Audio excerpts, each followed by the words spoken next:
Assalomu alaykum hammaga. Sizlar bilan Yoqubjon Abdusalimov. Bugun biz yangi tush ta'biri haqida gaplashamiz. Ya'ni bugun juda mashhur tushlardan biri tushda tishlarning to'kilishidir. Demak, keling biz buni rasmiy manba orqali o'rganaylik. Bu yerda tush ta'birining to'kilishi bir nechta ma'nolarga ega ekanligini qayd etilgan va shuningdek, birinchi navbatda tish aslida nimani belgilashi, ya'ni nimani anglatishi mumkin ekanligini tushunib olish juda ham muhimdir.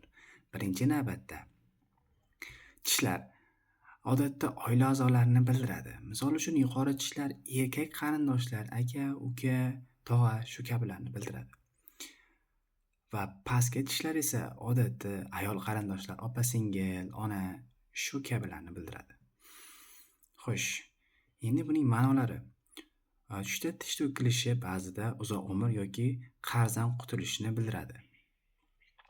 Agar qachonki shu holatda tishlar qo'lingizga tushsa yoki yo'qolmasa, bu yaxshi belgidir. Ya'ni bu degani siz uzoq umr yoki qarzlaringizdan qutulasiz. Lekin ba'zida yomon ma'nolari ham bo'lishi mumkin. Pul yoki moliyaviy yo'qotish tish yerga tushib yo'qolsa, moliyaviy yo'qotish yoki qayg'u belgisi bo'lishi mumkin ekan. Og'riqsiz tushsa muammo bo'ladi, lekin oson o'tadi. Bu degani qandaydir qiyin muammo kelsa ham u sizda oson kechadi. Agar mabodo tushingizda og'riqni sezsangiz, qiyinchilik yoki ruhiy og'irlik bo'ladi. Va shuni ham bilib olishingiz kerak. Yaxshi tush Allohdan, yomon tush shaytondan.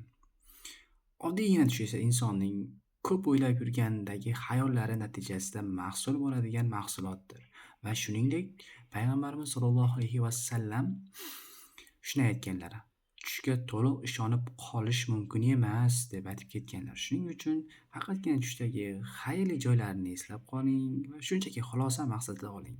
Bilib qo'ying, taqdir Allohning qo'lida va Alloh hamma narsani belgilaydi. Undan so'rang, u sizga eng yaxshilarini beradi. Agar video sizga manfaatli bo'lgan bo'lsa, videoga bir dona like va obuna bo'lish tugmasini bosib qo'ying. Izohlarda o'z fikringizni yozib qoldiring.